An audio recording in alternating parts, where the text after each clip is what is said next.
साथियों, अभी एक खबर पता चली है। एक व्यक्ति ने कर्जा मुक्ति का प्रमाण पत्र लिया और प्रमाण पत्र जाकर के साहूकार को दिखाया, और जैसे ही साहूकार को दिखाया, साहूकार के रोंगटे खड़े हो गए। साहूकार हाथ जोड़ने लगा, पैर पड़ने लगा, विनती करने लगा कि भाई आपको ब्याज देना है दे दो, आपको मूल देना है दे दो, आपको पैसा देना दो, नहीं देना मत दो, कम से कम मेरी शिकायत मत करो, मेरी कहीं कंप्लेंट मत करो। हमारे उस व्यक्ति ने कहा कि नहीं, मैंने शिकायत नहीं करी, मैंने तो कर्जा माफी के लिए आवेदन किया था और मेरा प्रधानमंत्री कार्यालय में फाइल चली गई है और वहां से मेरा प्रमाण पत्र आ गया है, मैं तो ये प्रमाण पत्र आपको दिखाने आया था, मैंने कहीं शिकायत नहीं की। लेकिन साहूकार थोड़ा समझदार था, उसने कहा आपने प्रधानमंत्री कार्यालय में जब बोल दिया तो आज नहीं तो कल सरकार मुझे बुलाएगी ही, आपको भी बुलाएगी, मेरी जानकारी वहां चली जाएगी, मेरा तो व्यापार बंद हो जाएगा। मैं तो बेईमानी का 2 नंबर का व्यापार करता हूं, मेरे पास तो लाइसेंस नहीं है, मैं तो उधार देने का लाइसेंस नहीं है, अधिकार नहीं रखता, मैं तो ब्याज पर पैसा दे ही नहीं सकता, और मैं ब्याज लेता हूं 5%, जबकि सरकार के हिसाब से तो 2% ज्यादा नहीं लिया जा सकता। मेरे जितने भी ग्राहक हैं, अगर उन्हें पता चल गया या सरकार को पता चल गया कि मैंने इतने लोगों से इतनी कमाई की हुई है, तो सरकार मुझे सजा भी देगी, मेरा व्यापार भी बंद हो जाएगा। आपको आवेदन नहीं करना चाहिए था, आप मुझसे रिक्वेस्ट कर लेते, मैं आपका सारा पैसा माफ कर दूंगा, आप कम से कम मेरी शिकायत कहीं मत करना।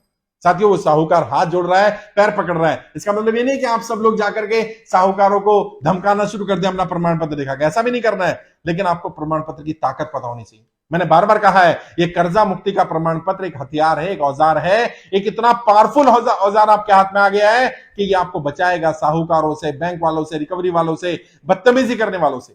लेकिन आपको इसका ढंग से इस्तेमाल करना है, किसी को धमकी भी नहीं देनी है, किसी को दबाना भी नहीं है। लेकिन सच्चाई यही है, अगर कोई साहूकार बदतमीजी कर रहा है, कोई 2% ज्यादा ब्याज ले रहा है, अगर कोई साहूकार किसी बहन बेटी की इज्जत के साथ खिलवाड़ कर रहा है, उन्हें बख्शा नहीं जाएगा साहब।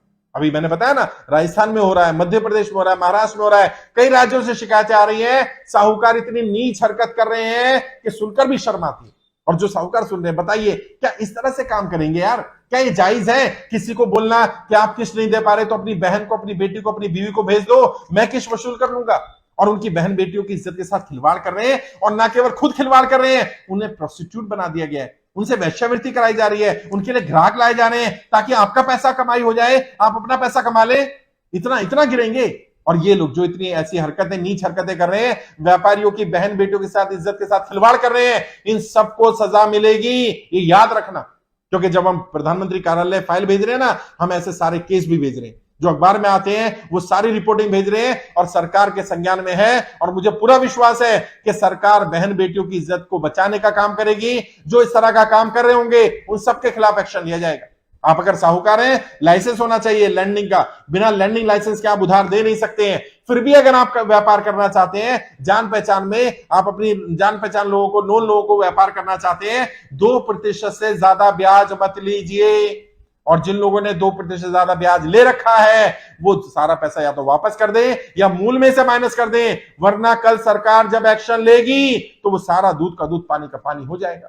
फिर मुझे मत कहना, फिर उस व्यक्ति को मत कहना कि उसने तुम्हारी कंप्लेंट कर दी, क्योंकि गलत तुमने किया है। जिसने गलत किया होगा उसे सजा मिलेगी।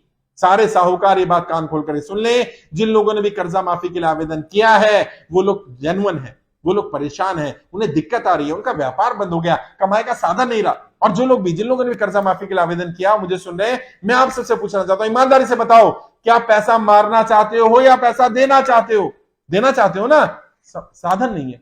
और मैं भी तो ये कह रहा हूं, अभी एक बहन के बारे में पता चला, महाराष्ट्र में, मुंबई में जब सर्टिफिकेट बांटे जा रहे थे, उसके पति एक्सपायर कर गए, कोरोना में एक्सपायर कर गए, कमाई का कोई साधन नहीं है, बच्चे हैं। वो कहती है सरकार से कि मैं पैसा देना चाहती हूं, या तो मेरे बेटे की नौकरी लगा दो या मुझे नौकरी दिला दो, मेरे पति का इंश्योरेंस होना चाहिए था, बैंक ने इंश्योरेंस का बेनिफिट नहीं दिया, तो भी कोई बात नहीं, मैं पैसा भर दूंगी, लेकिन मेरे पास कोई कमाई का साधन तो हो। अगर कमाई का साधन ही नहीं है, मैं पैसा कहां से भरूंगी, मैं कहां से पैसा लाऊं? और बैंक बच्चों को घर से निकाल रहा है, घर के बच्चों के सर से छत छीनी जा रही है। क्या इस तरह की नाइंसाफी नहीं है? क्या इस नाइंसाफी को स्वीकार कर लिया जाए? क्या इसके खिलाफ बोलना नहीं चाहिए? और अगर इसके खिलाफ बोलना गुनाह है तो मैं गुनाह करता रहूंगा, मैं बोलता रहूंगा इसके खिलाफ। ये इस तरह की चीजें नहीं चलेंगी। जो साहूकार लोग गलत कर रहे हैं, जो बदतमीजी की जा रही है, जो मिसबिहेव किया जा रहा है, जो रिकवरी वाले गलत कर रहे हैं, जो बैंक वाले बदमाशी कर रहे हैं, बदतमीजी कर रहे हैं, इन सब चीजों को स्वीकार नहीं किया जा सकता है। इन सब के खिलाफ एक्शन लेना होगा और हम सबको आवाज उठानी पड़ेगी। साथियों, मैंने बार बार कहा, संगठित होकर के हम ये लड़ाई लड़ सकते हैं, लड़ाई जीत सकते हैं।